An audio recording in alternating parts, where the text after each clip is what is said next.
We're now joined by Caroline Burns, Head of Talent Acquisition for Sub-Saharan Africa at Ericsson. She'll give us some insights into the importance of social media for employers trying to source talent. Caroline, thank you very much for coming through to join us.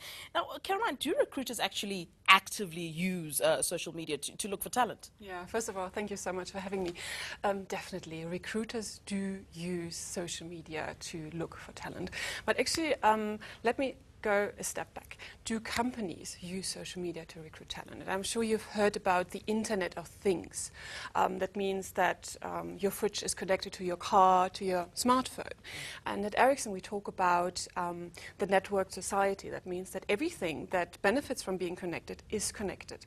And that means that if recruiters are connected to you via social media, they might not be looking actively at your profile, but they might be connected to you via friends. And that can also be the case for your future manager.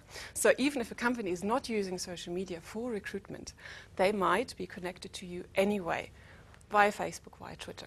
So this is why it's very, very important But to isn't look this at it. a scary prospect, though, for potential employees? I mean, now people should sort of fear what they're going to say on Twitter, shouldn't they, or social media, rather? Absolutely, absolutely. It is very, very important.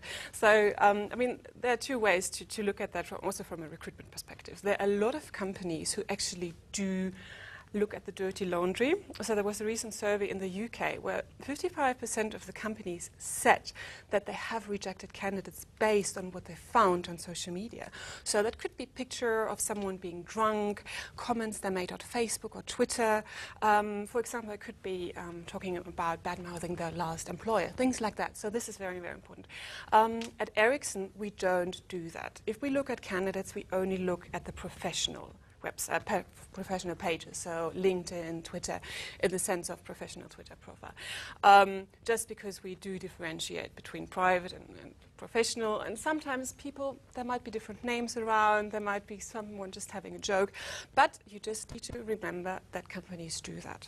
Now, I mean, you're in the recruitment side of things, and I mean, I would imagine you're looking at young people that you're trying to sort of recruit for the company. I mean, when you're 18 years old, you don't know any better. You're tweeting pictures of yourself, having fun, drinking, whatever. Yeah. I mean, will that really be held against you? Not necessarily just from Ericsson, but just in general? In general, definitely, definitely.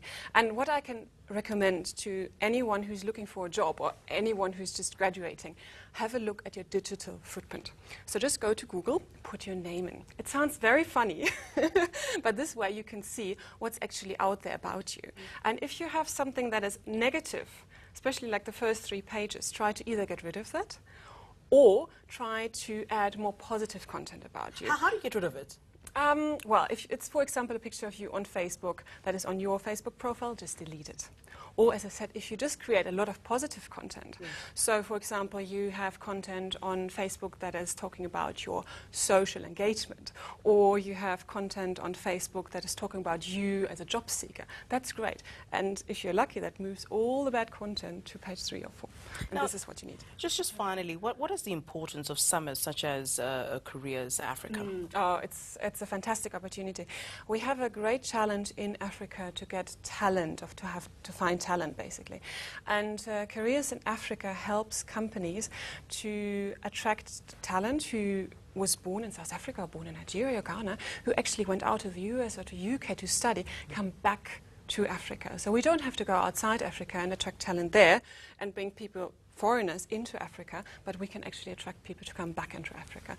And that's a fantastic event. Well, thank you very much, Caroline. That was Caroline Burns, Head of Talent Acquisition for Sub-Saharan Africa at Ericsson.